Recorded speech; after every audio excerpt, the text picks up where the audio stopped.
Good afternoon, everyone, and welcome to EHI's webinar, Evolve from Master Patient Index to Identity Interoperability. Just before we get started, we've got a few housekeeping items to go through. All of you are muted. I hate to say that, but you are all muted.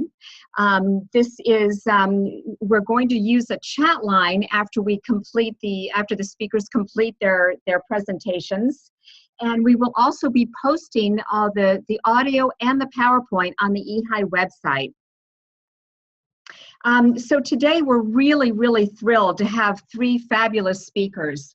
Mark Leroux, who's the Chief Executive Officer from Verado, Tom Check, who's President and CEO of HealthEX, and Shivdev Rao, a physician from the University of Pennsylvania Medical Center Enterprises.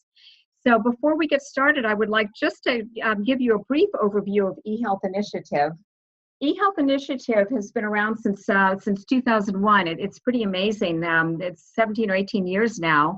We're a nonprofit, nonpartisan group conducting research, education, and advocacy for the purpose of demonstrating the value and also finding solutions to transform care delivery through data exchange and health IT.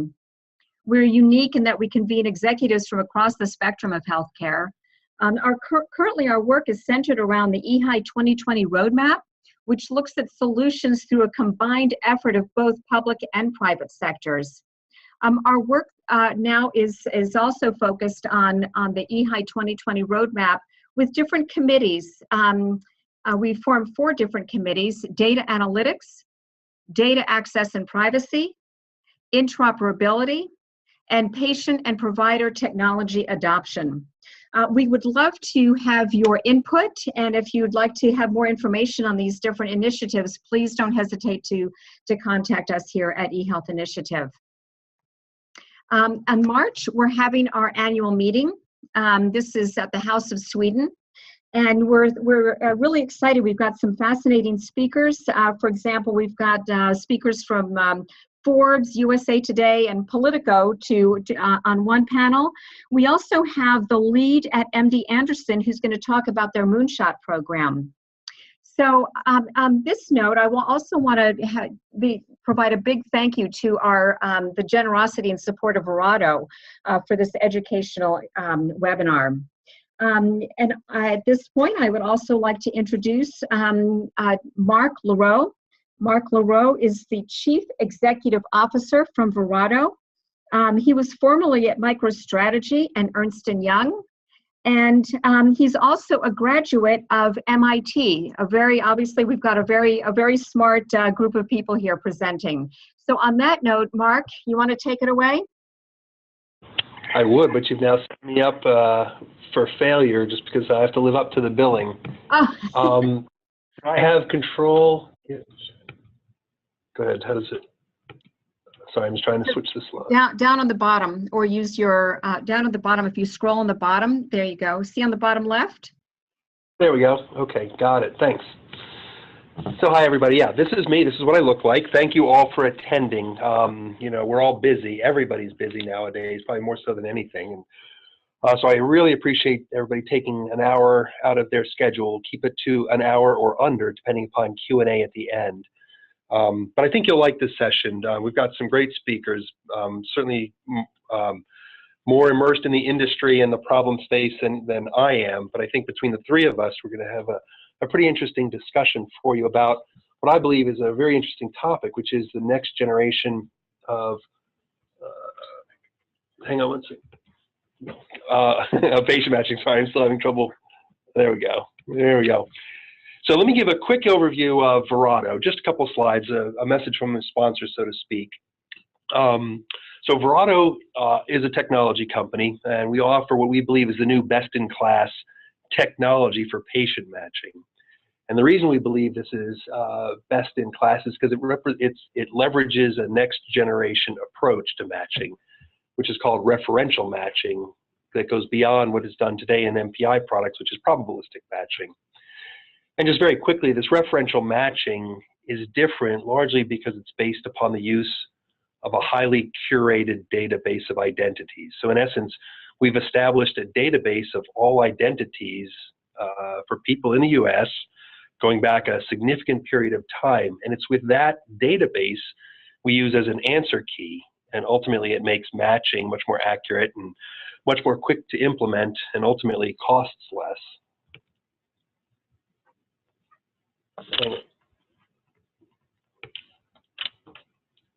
There we go. So, and then the final point to be made here is that the Verado technology is cloud-based platform, so it's all offered as a service. And we are offering that service to providers, to HIEs, and to payers, largely for two things.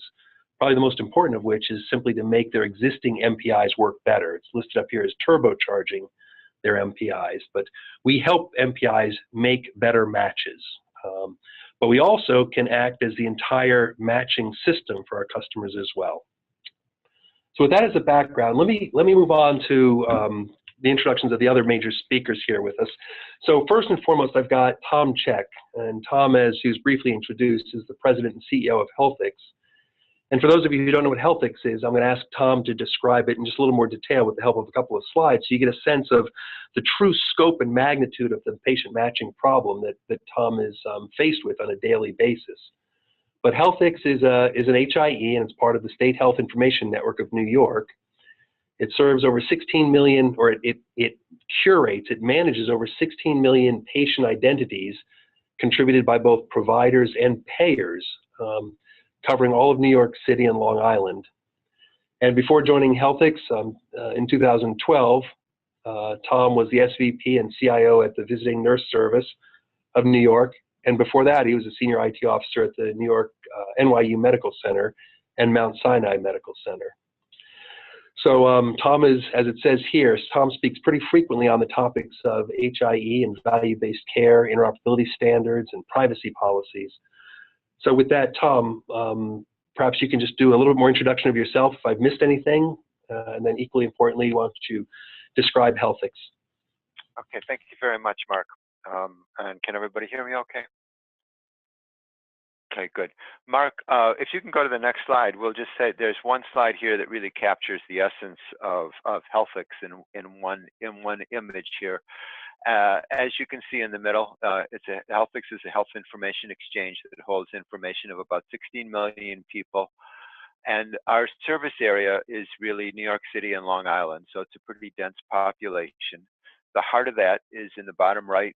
We have over 370 healthcare organizations, both healthcare providers and health plans, ranging in size from the largest integrated delivery networks down to solo physician practices that are constantly updating our electronic records on patients.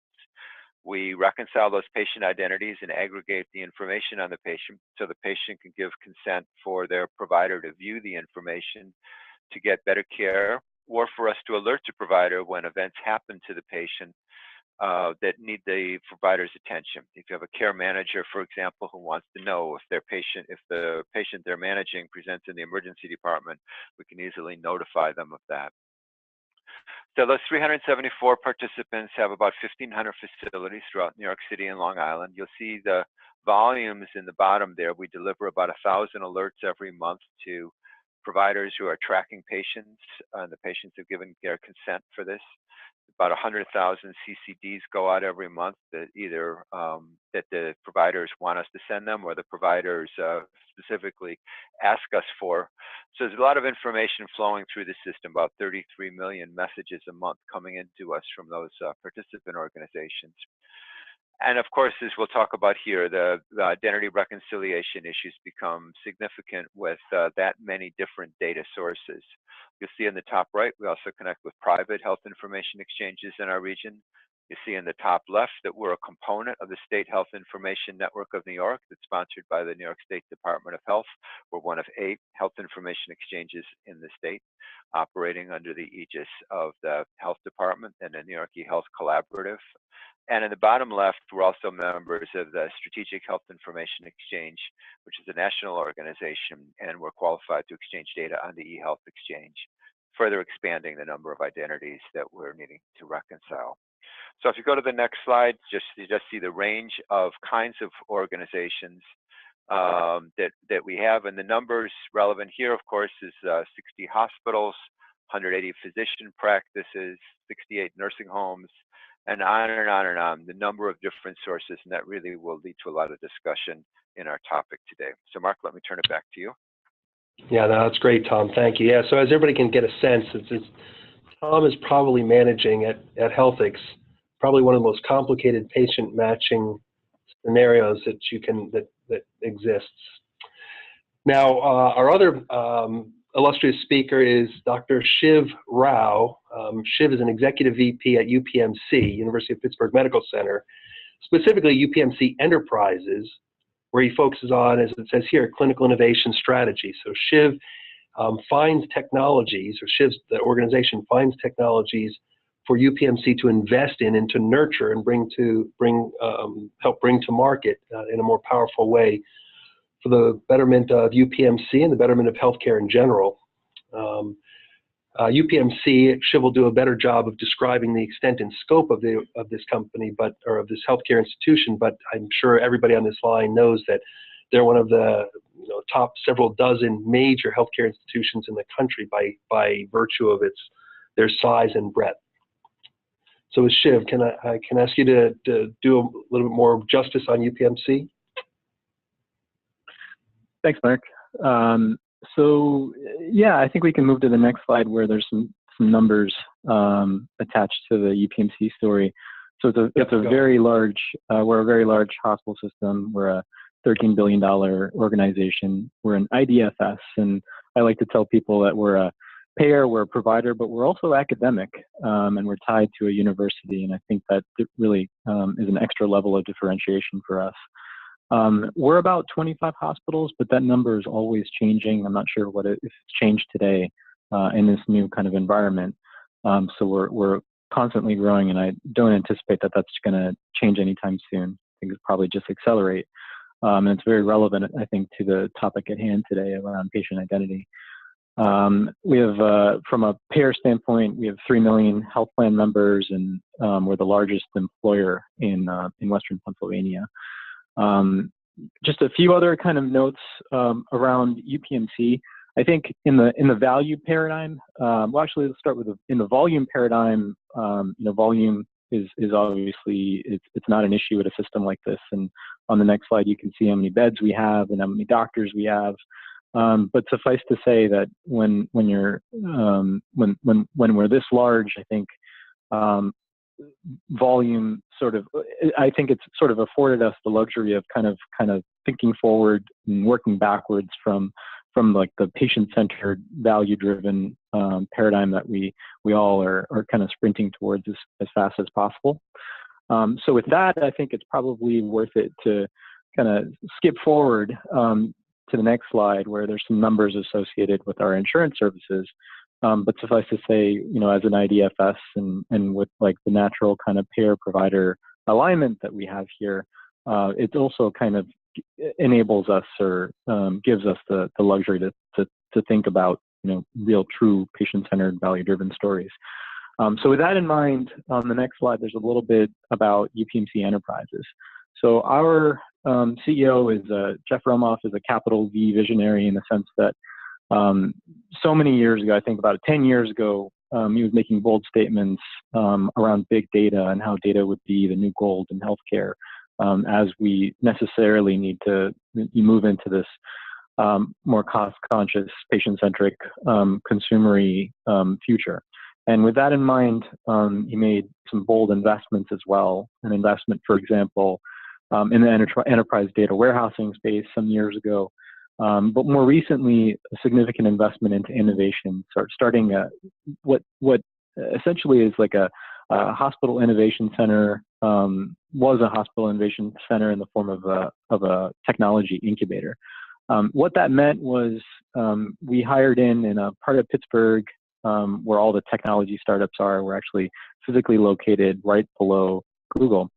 It meant hiring in a whole bunch of engineers and analysts and designers and having them work with providers and doctors and nurses and patients from our system to identify problems and then build solutions. More recently, that kind of traditional innovation center incubator model has evolved into what we are today as UPMC Enterprises, where we're something like a venture lab.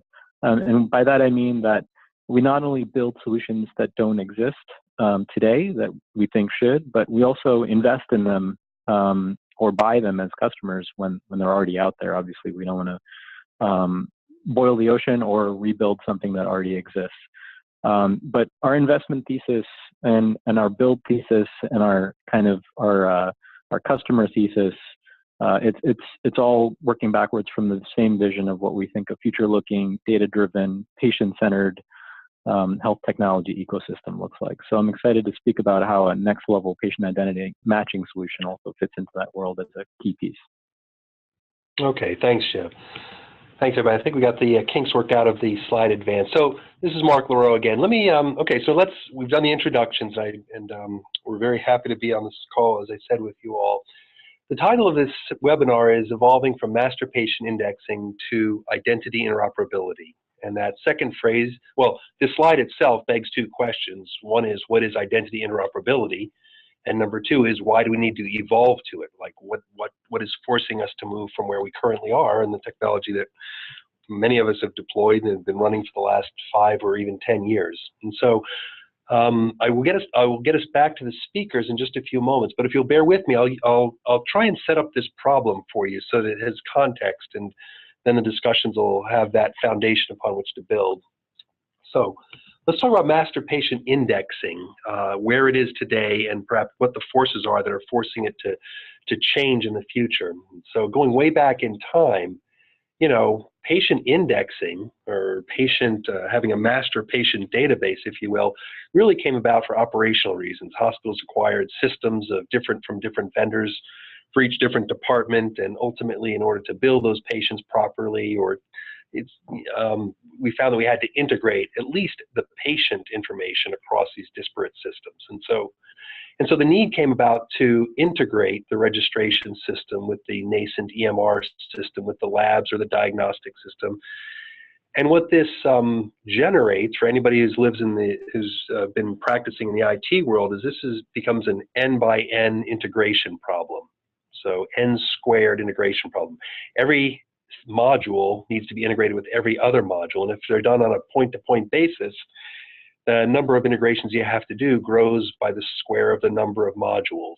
And ultimately, this works for one or two, well, it works for 2 or 3 or maybe 4, but anything beyond that, the problem gets to be intractable. And so the obvious solution, and this is leading us towards the master patient index solution, was to centralize at least the patient database. So have every system contribute its patient identities to a single centralized patient database. And this kind of portends the early instantiations of the HL7 protocol for identity transfer. It also started generating the need for the integrated EHR systems that we see today, where instead of having separate registration systems and EMR systems and billing systems, they were all integrated together, and part of that togetherness came with a single centralized patient database. And this model appears to be the proper solution to the problem I showed you on the previous slide, except for the fact that 30% of all identity data in databases, both healthcare and other industries, is either incorrect, missing, or out of date. All right, it's kind of a very important foundational statement, what I just said there. Given the nature of identities and identity attributes like names, addresses, dates of birth, social security numbers, and the nature of our way of collecting that data, and the nature of our way of databasing that kind of data, there are innumerable places into which errors can accumulate. So simply say that errors accumulate simply because of time. Names changes, address changes, phones changes, even genders change now. And those things need to be reflected or not reflected in databases, which is what causes the data to go out of date. And upwards of 12% of the people in the United States change their address every year. So if you add to that the number of people that change their names or change their phone numbers or change their emails, you can see that rate of change, you can have a half-life of identity data of just like 3 or 4 years, and you can assume that half of your identity data, if it hasn't been updated, is now out of date. And there's certainly the problem of ambiguity, Hispanic names and the conventions there, Asian names, not knowing which one goes first or second, which one is the surname and which one is the given name, nicknames, junior, senior, overlap, twins, and simply the collection of errors that occur at the capture points, spelling errors or transcription errors. People put in default entries for their social security numbers, 11111, or they just simply skip it all together. But all this adds up to a situation where in any given database, you can assume that only 70% of the identity data, of the identities contained in those databases, is correct. Or said another way, 30% of all data in a typical identity database has some error in the identity attributes. Maybe it's the last name, maybe it's the first name, maybe it's an out-of-date address, but 30% you can assume is incorrect. And what that means to anybody who's a computer scientist or who's studied data to any extent, what happens then is that when you try and combine data that's errored from multiple sources, those errors tend to accumulate. They pile on top of one another. So Mark Leroux correct in one database combined with Mark Leroux with an error in my last name in another database, if we correctly merge those two identities, it could very well be that my incorrect last name gets put in for my correct name, with my correct name, or perhaps replaces my correct name. Or equally likely, we don't match those two versions of Mark Leroux and we've got a duplicate in the database, which is equally an error situation. So obviously we can't have a system where only 24% of the identities in a given consolidated identity database are correct. Enter the solution, which is MPIs, Master Patient Indexing Technology, using probabilistic matching techniques. And the magic of MPIs and the magic of probabilistic matching, which was introduced as a computer science discipline, I think all the way back in the 1970s was when the seminal paper was written on this technology. The magic of this is that MPI technologies can look beyond some degree of errors. And so what you see will happen with very little effort. You could take databases which are only 70% correct, run them into an MDM system or an MPI system, and the error rates won't degrade below 70%, but they generally won't go above 70% either. They'll stay right around that level, which in and of itself is a major achievement. But quite frankly, not quite good enough for medical purposes. You can do this for marketing. You can have 30% of your marketing data be incorrect, and who cares? Or 30% of your customer service data incorrect if you're the cable company and you miss making an appointment 30% of the time. That's kind of acceptable when you're a semi-monopoly, but it's certainly not acceptable in healthcare. And so what we've done is we've buttressed this MDM or MPI technology. We've surrounded it with effort, either human effort or other technical efforts. So we've employed data cleansing standards, and we've enforced new governance rules amongst all the participants in the MPI system. We've established standards for data that we enforce, and we agree on synchronization rules. When one database detects an update, how does that update propagate to the other databases?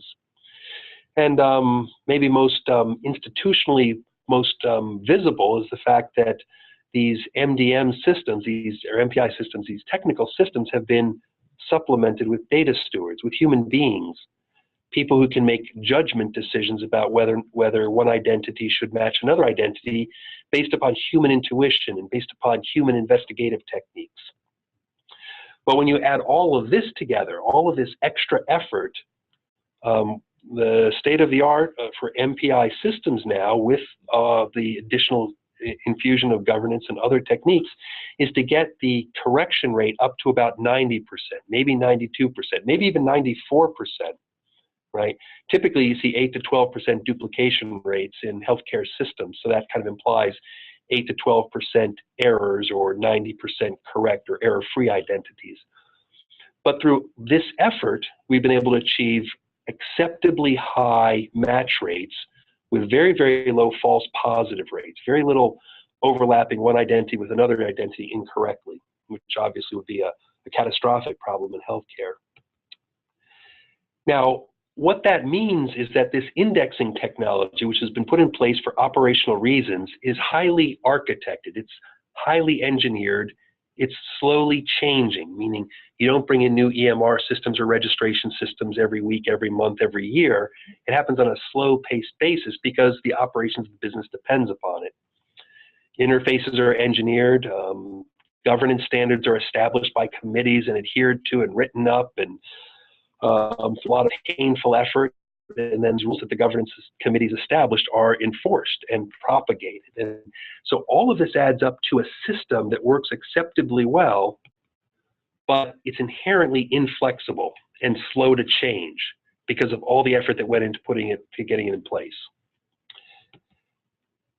And so what that means is if nothing's changing, if the environment isn't changing, then the MPI systems that we currently have in place ought to be perfectly sufficient to serve the need. But the issue here is that things are changing, all right? And I'm going to list 5 of them then real quickly, and then I'm going to go to our panelists and ask for their opinions and their observations on these things. But clearly, one of the biggest things we're seeing is that health systems are consolidating. Hospital systems are consolidating into ever bigger systems of hospitals, in which case the MPIs that you see in the middle of a hospital there within the 4 walls is now being supplemented by an enterprise MPI, an EMPI, that lives within the 4 fences of the health system, serving as a higher level of patient matching, right? A new level of complication. Another new level of complication is the injection of new applications, particularly innovative applications that are going to be the standard going forward as health systems compete more vigorously and as technology evolves, making new clinical applications possible, and typically possible from the startup vendors rather than the integrated EHR vendors, since that's where innovation starts first. So there's another degree of change that we're facing. Another big degree of change is the need to interchange information with external entities, HIEs, payers, CMS, other health systems. All of this requires more adherence and more focus on patient identity and patient identity resolution between systems. Analytics is driving new need for patient identity and patient matching because we're bringing more data into the fold. We're bringing marketing data, demographic data, labs data, digital data, personally generated healthcare data. All of this over time, we're going to find needs to be added more and more to the profiles that we carry as patients. And probably the last major thing worth talking about in this short webinar is the impact of patient portals, or more generally, patient engagement. And again, it might not seem obvious at first blush why this is going to impose new requirements on the MPI or the EMPI, because these patient portals are not going to be contributing more data to the mix necessarily. But what's important to note about them is that patients for the first time are going to have a glimpse into the patient records that we all are maintaining for them. And so every error we have in that process is going to become that much more visible to the patients, and probably that much more important to the healthcare institutions from a business perspective. So let me sum up my thoughts with this slide, and then I'll turn to our panelists in a moment. But these 5 trends, these big things, whoops, what just happened? I'm sorry, my screen just turned off. Can somebody from EHI? There we go. Yeah, I'm not sure what happened. Yeah, that's okay. Go ahead and restore. I can speak to the slide that was up there. Look, everybody on this call who's an HIM professional, I think you should be thinking 2 things right now at this point in the presentation. Number 1 is that my job is getting that much more important, maybe twice as important as it ever was before. Hospital consolidation, inter-enterprise identity exchange, everything I just mentioned a moment ago is going to bring greater focus and greater need in support of the patient matching infrastructure. And that's good. But on the downside, the more sobering aspect of this is that everything's probably going to be 4 times harder because there are more connection points, more interchange points for identity information. And that's really what I want to talk about here. And then we'll finish the presentation off with what are some of the avenues and techniques that are being used right now that are helping solve that problem. Thank you. Here, let me see if I can flip it forward now.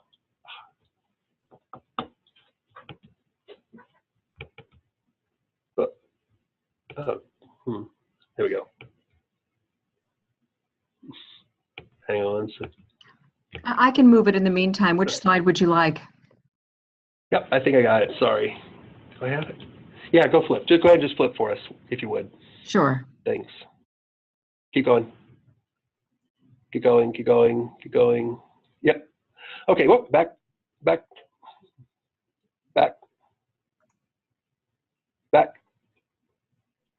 Yeah, this is the slide I was just talking about. Your jobs are going to be twice as important, but probably 4 times more difficult. And that's something to take away from this webinar, if nothing else. Go ahead and go to the next slide, if you will. External data exchange. So interchanging healthcare documents with other entities, other hospital systems or payers, what have you. To exchange data between other enterprises, the essential component is to be able to do joint identity resolution. Both parties must agree to an identity being the same person, which implies that there needs to be an agreement on how to identify people and a level of surety of each of those identifications. So each system can't maintain its own patient matching processes in a bubble, irrespective of what the partner is also doing. And so what that actually begs the need for is a third party, like an HIE, to facilitate that matching.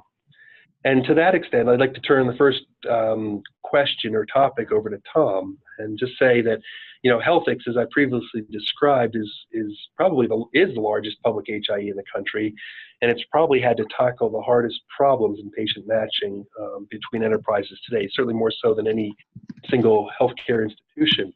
So, Tom, could you paint a picture, if you will, of the challenges that HealthEX deals with on a daily and weekly and monthly basis? Sure, happy to, Mark.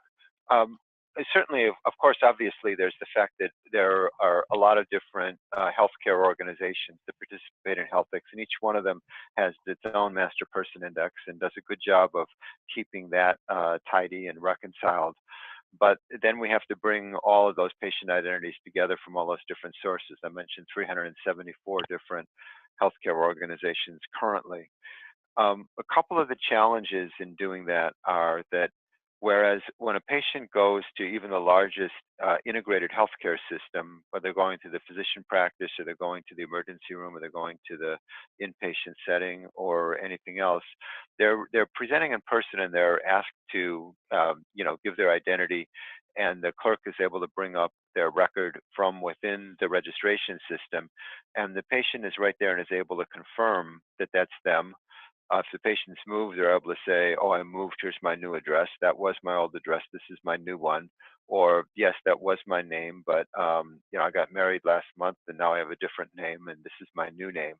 So the patient's able to establish continuity in that face-to-face contact with the provider within that system.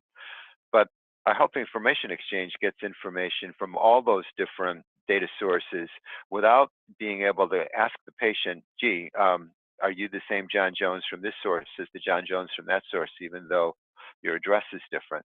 So we have to find other ways to bridge the gap between the information that came from one source, the information that came from the other source.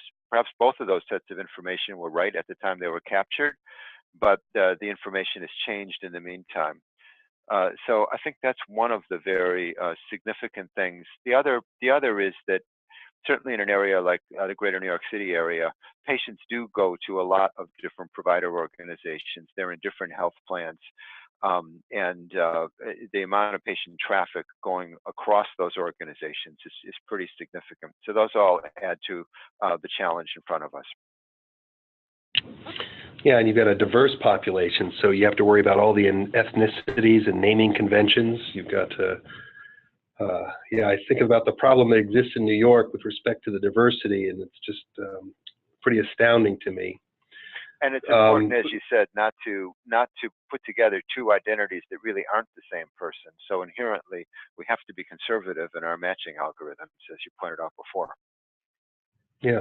Well, so Tom, I mean, probably what everybody's wondering on the phone here today is, how is it that HealthEX is accomplishing its mission, given all of the headwinds, all of the challenges that are kind of not just unique to MPIs, but unique to MPIs and your situation at HealthEX. Sure. Okay. Well, any commentary you can give on that? Yeah, of course, we try to use the best technologies we can find. So we do have what we believe is the best MPI technology. We have gotten into, as you're pointing out, the identity, the referential identity matching as well. Very recently, in a little bit, we'll have a slide that we can show you about the results that we've accomplished, which we're quite pleased with by adding the referential identity reconciliation as well, and just keeping moving ahead with those different technologies really has helped us to reconcile these identities in an effective way. Okay. Okay. Let's move on to the next topic. Just to make sure we keep things moving, cognizant of the time. So patient engagement. So patient engagement through either patient portals, or maybe more importantly through the new personal health apps that we see starting now, and we're going to see, I think, ballooning in the coming years. Maybe this next question I'll put to Shiv.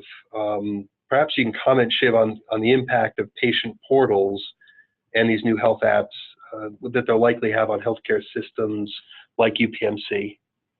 Mm-hmm. Yeah, I think if the system is working backwards, if you're working backwards from a patient and an individual's patient experience, then the infrastructure that you need to set up is very distinct from, I think, the infrastructure that exists across most of the hospital systems out there. For example, patients engage in any number of different virtual and physical sort of healthcare related experiences, and those different data sources and data assets are currently siloed, and it's difficult, if not impossible, to bring them together in the context of a single patient, much less do it in any sort of like performant way close to real time. And internally at UPMC, we have patient-related data on the payer side. We have data in any number of clinical systems, but bringing that data together is a real challenge. So I think patient portals, the way they're currently being defined, are really the start of this. I think it's a tip of the iceberg, and obviously a great thing for all of us as healthcare consumers. But it's even the way we're currently defining them, it's a huge challenge, and it's a costly problem, as I think you've broken down from a interorganizational EMPI and MDM sort of standpoint. But it becomes a much larger compounded problem when we start to think about interorganizational data, much less like the sort of consumer-generated data on all the different apps out there in like the marketplace, like the app stores. So I think our goal that we're striving towards is to put the infrastructure in place to back up buzzwords like patient-centered or patient engagement that we throw around all the time, because it's going to be increasingly important, we think, in this new age to deliver portals today, but new experiences tomorrow that can build patient loyalty. So just from a business standpoint, to be competitive, we think it's crucial to have a strategy in place and have the technology in place to put all the different pieces together in the context of a patient. Yeah, I've heard it mentioned, Shiv, at other places that these patient portals are a great thing, but from the provider's perspective, they're certainly dangerous in the sense that, as I mentioned earlier, every error that might exist in the matching of a patient record is going to become that much more visible, and for the first time to the patient themselves, whereas a provider, a doctor, a physician, or a caregiver might be able to overlook the omission of something. Yeah, I think there's risk on both sides. But certainly there's risk on the patient-facing side of this too. If there's an 8 to 12% duplication rate, then 1 out of 10 patients don't see all their records, and having that kind of, there's this mythological concept that has been thrown around for any number of years in health informatics around like the longitudinal patient record, and so many different companies have tried to execute against that overarching vision, but missing a piece of that longitudinal record can be huge from a clinical standpoint. Obviously, there's significant risk from a care perspective. But from a patient perspective, there's the same risk, and then there's also just it doesn't bolster trust, and it certainly isn't a great experience to show any given sort of patient a piece of their record or ask them to log into any number of different systems to get those pieces and then stitch them together themselves. Yeah. Well, so the most common manifestation of identity errors in a healthcare system is duplicates or duplications, and duplicate records where they can't be associated with the correct person. So there are 2 or 3 Mark LaRose, and maybe I'll only ever find one of the Mark LaRose in the system. And so, Tom, I'll put this next question to you. So this issue of duplicate records, is a real problem. Maybe it's the most visible problem, and it's the cause of our inability to match these error-prone identities. And so as an HIE, you must see this problem more than anyone, right? Because you are given duplicate records, you have to match perfectly or you create more duplicate records. And so maybe you can comment on what HealthEX has done to address the reduction in duplicates. Sure, and I think that one of the things that's important is that HIEs have evolved from the days when a physician was querying onto our portal and we could show, 3 different records that are probabilistic matching says these may be the same person. We're really not sure, and the physician could pick, which are in fact the right person. All of our matching now is really automated. When a physician asks for a record, typically they're asking for a CCD, and we have one chance to deliver it, aggregate it. We're not giving the physician a bunch of options to choose from. The patient portal, likewise, the patient only wants to see their records. We can't disclose multiple records and say, please pick one. Do you think which of these do you think belong to you? And when we push out information through analytics or other kinds of alerting, we're in an automated way presenting information that we are convinced is the same person, again, rather than giving the user the option to decide which records to combine. So our matching has to be much better in an automated fashion, and that's really what brought us some months ago to referential matching. On the next slide in the deck here, I've got the results of that, which we're quite pleased with. We started out this is over a 4-month period of implementing, of running referential matching every day to clear the backlog of patient identities that under probabilistic matching were somewhere in the maybe a match range, but not definitive enough for us automatically to match. And previously, the only way we could match them was by a manual review.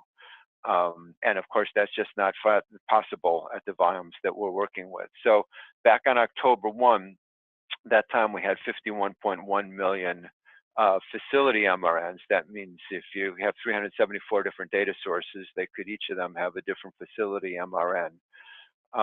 And we kept increasing the volume of data coming into us. So over the next 4 months, those facility MRNs increased by 3 million as we got data from more and more sources, and we'll continue to get more and more data in over the course of time. So that number kept going up. But that's the number we have to reconcile down to get to the true number of patient identities. So we started out at October 1, having done, we thought, a good job with probabilistic matching, and had boiled that down over the years to 25.4 million identities. That's 2.01 MRNs per each patient identity. And that's about as far as we could get it using that technology, which was really very good technology. But then by using referential matching, we were able to start to attack the backlog. And what that did was it was able to tell us, well, of course, this record from one source and the other record from the other source, they're not going to match on address because the patient moved in the meantime, or the patient phone number changed in the meantime, or the patient name changed in the meantime. And by finding a more continuous knowledge about the patient, we're able to bridge together records that we wouldn't be able to do just by looking at the records in a vacuum. So that over this course of 4 months, the number of patient identities that we were able to resolve was pretty significant, and today we're at 21.9 million identities, which is a reduction of 3.5 million. At the same time that our actual number of MRNs coming into us went up by 3 million, which is exactly the kind of results we were looking for. And so now we're at 2.47 MRNs per identity, which is an improvement of 22%, if you will, in the ratio of medical record numbers to identities. So I think this became really to us a really convincing demonstration of the value of referential matching. Yeah, and in a short period of time too, you jumped right on it. Okay, in the interest of, thank you, Tom. Could you switch, advance the slide, please? Let's touch on these last two topics somewhat quickly, and then we'll try and wrap up so we have enough time for Q&A.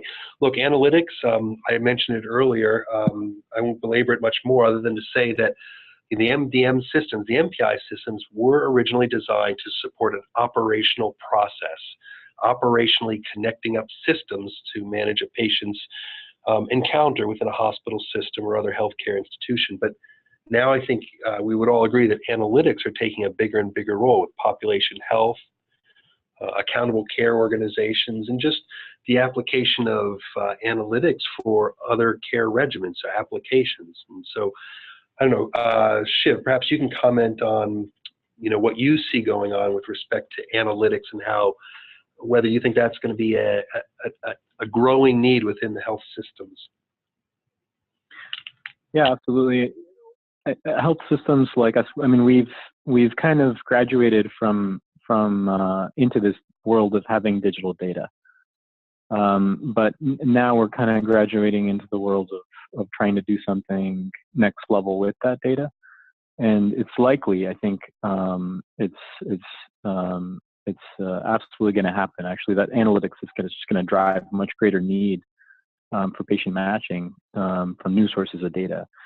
So, like in general, from a data standpoint, I think any hospital system out there can talk a big game around like petabytes of data that they have across the phenotype, and maybe some of these systems have like genotypic data. But like the big issue though is actually trying to cull together that data. And so this digital health data, it's just being captured and generated at exponentially growing volumes. And we have this data deluge now in healthcare, and we have this desire now to find new insights and create applications for patients and also providers and payers, driven by accurate, rich, and hyper-personalized information about every single individual. So I think the vision that we see is that, the future state is where every provider, payer, and patient has a comprehensive 360-degree type of view that accurately captures their continuum of care and unique kind of constellation of health determinants. And that panoramic state hinges on an ability to link disparate data sources together based on a person's identity. Because if you don't have that linkage, then you're going to be restricted to inconsistent and incomplete snapshots of every patient's care, scattered widely across data silos, and that can even be dangerous. And here we're tackling that problem head on as we think about our CRM systems, our billing systems, our mobile apps, e-commerce, and customer support, and biometric systems that patients have, patient portals that most hospital systems have in place, and electronic health records, and what about like the patients themselves and consumer data, which payers are finding to be increasingly rich. So like social media data and IoT data. So correctly linking together all of those sorts of disparate sources of health data based on a patient's identity is extremely difficult, extremely challenging, but absolutely worth it based on people's and certainly our initial forays into that space. Okay, thank you, Shiv. Thank you, Shiv. Can I ask the persons to move forward 2 slides here, again, in the interest of time? We talked about consolidation. Let me pause on this one just for a few minutes, and again, I'll probably ask Shiv to comment on this because I know he's got a point of view, but the idea that the world of health systems is not going to be completely dominated by the big EHR vendors, that they're not going to be the providers and the integrators of all the major components, is an interesting point of view for the future of healthcare, at least through this transitional point where so much new technology, machine learning, pattern recognition, genomics analysis, translational technologies, as this stuff begins to make its way into the healthcare systems, I think it's inevitable, from my perspective, I'm not in a health system, but it's inevitable that you'll see the great flourishing of best-of-breed component applications, and these things will exist for years before the large vendors, the big integrated healthcare vendors, begin to incorporate them. Shiv, do you have any thoughts on that? Yeah, that's another webinar, I think. I think I'm just joking. I mean, I think absolutely. I mean, the center of gravity is absolutely shifting, and we're trying to force it to shift towards the consumer, towards the patient.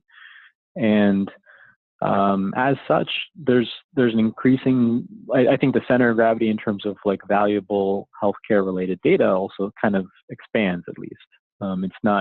We're not limited in terms of our scope to just the data that helps us, operate a hospital system. We're thinking about data that actually impacts a patient's, health. And we know from, established research out there that 80% of outcome success is determined by non-clinical indicators like income and living situation and lifestyle. And that data is going to come from, and a lot of this new sort of like rich data will come from non-traditional sources.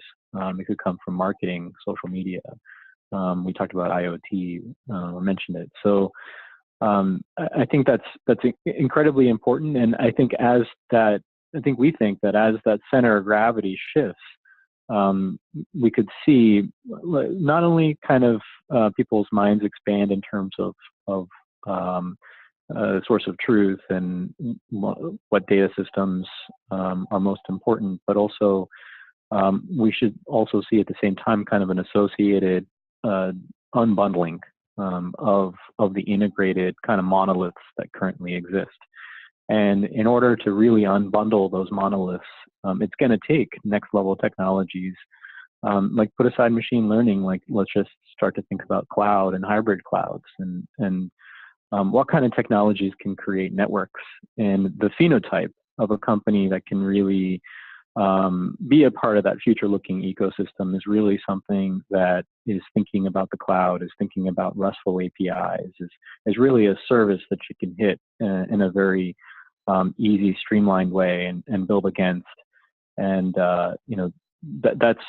it sounds standard to someone maybe not coming from healthcare, but that's actually pretty revolutionary right now if you look at most of the technology stacks out there in the health IT space. Yes, yeah, I agree. I think I absolutely agree. We're going to see that. Let me ask could you change the slide to the next one, please? Forward. One more forward. There we go. Look, let's wrap up this webinar. We got a little bit wrapped up with a couple of technical glitches, but let me repeat one of the things I said earlier, which is that the level, both the importance and the difficulty of the patient matching challenge is going to grow in the near future. And again, as I said, that's both good news and bad news. It's good news because all of our jobs are more important, but it's bad news because it's going to be much more difficult. And the premise of this webinar is that indexing, the highly engineered master patient indexing that we've done today, has pretty well met demands today with some effort, but we're all very proud of what we've accomplished, and we should be, because healthcare is better than every other industry in terms of its ability to match identities, and it's done through great effort. But it's probably not the technology that's going to take it to the next level, and that's what I want to dub here in this webinar as an identity interoperability technology.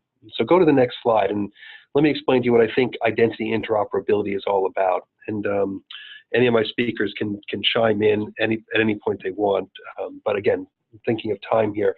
Look, if we think about interoperability, there's a lot of talk about interoperability in healthcare today, and it's all about FHIR and different document standards and how to parse the semantic meaning of a given document. And there has been great work done at all three layers of the known interoperability stack in healthcare, from connectivity of how we connect to the syntactical interoperability. How do two systems create a dialogue? How do they talk to each other and ask questions of each other? And then the semantic interoperability, the third level, is when they do get an answer, can they interpret it? Can they read what's in the document? We're not done here, but we've covered a huge amount of ground. Where we haven't covered a lot of ground is, if you'll do the next build, please, of the slides.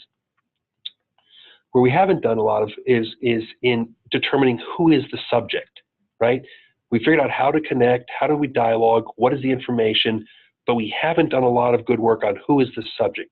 There's old APIs, old mechanisms for doing this, but the world needs new APIs to wrestle with this question, and a new system to answer the API questions. So if you'll build this next slide, or let me posit the following premise. Yep, go forward. Forward one. So let me posit. Identity interoperability ought to look a lot like what the domain name service looks like for the internet. So the domain name service, DNS, for those of you who don't know what it is, it's when you sit on your computer on a browser and you type the name of something, IBM.com, and it takes you to a very specific IP address. I don't know, it's a 20-digit number now, I think the IP addresses are. But the point is, every person doesn't need to know the IP number of IBM.com or UPMC.com or Verado.com.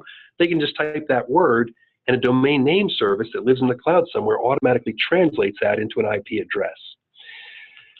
And that's obviously a huge benefit. We don't all need to build our own domain name services within our buildings and within our homes to accomplish that translation. We use it as a service.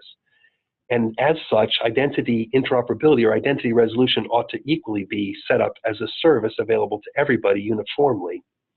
Now, you notice I'm not saying unified patient identity numbers. I don't think we need to go that far, but we all do need a high quality identity interoperability layer or service provider. And what that service would do at a bare minimum, it wouldn't take over patient matching, but at a bare minimum, it would be used to improve existing MPIs, right? And this is what Tom Check was talking about a little bit earlier with respect to HealthEXCU.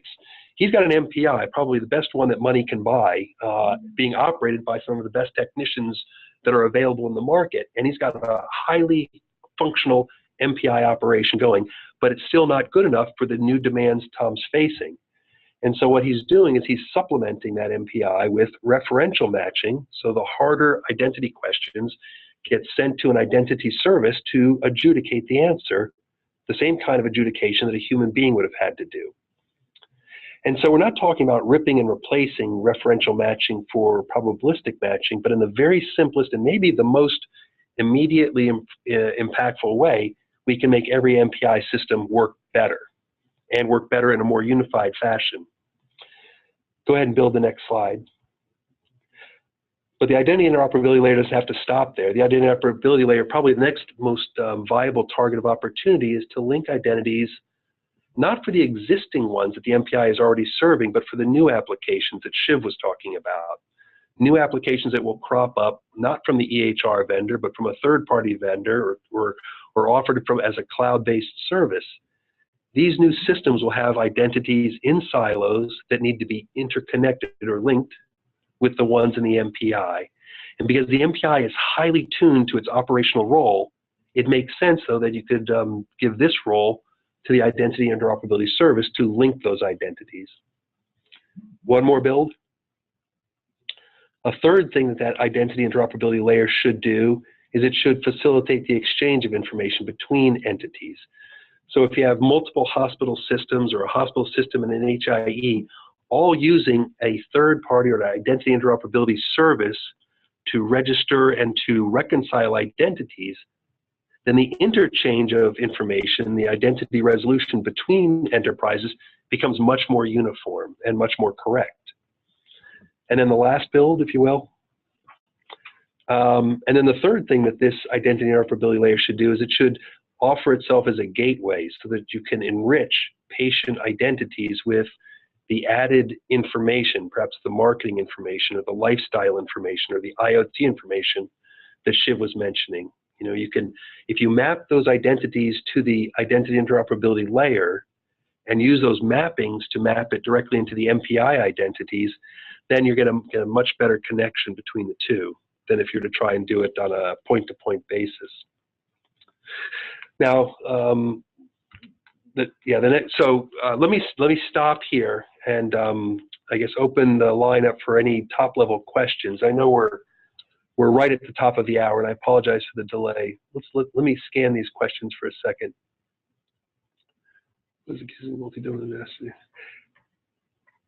Yeah, you know what? The questions that I'm looking at here are pretty involved. They're pretty involved, and there's quite a large number of them. Not nearly enough to go through on this call. So I'm going to ask everybody to bear with us and perhaps defer the questions. Perhaps we can answer them offline after the WebEx is done. Can you flip to the very last slide of this deck, please?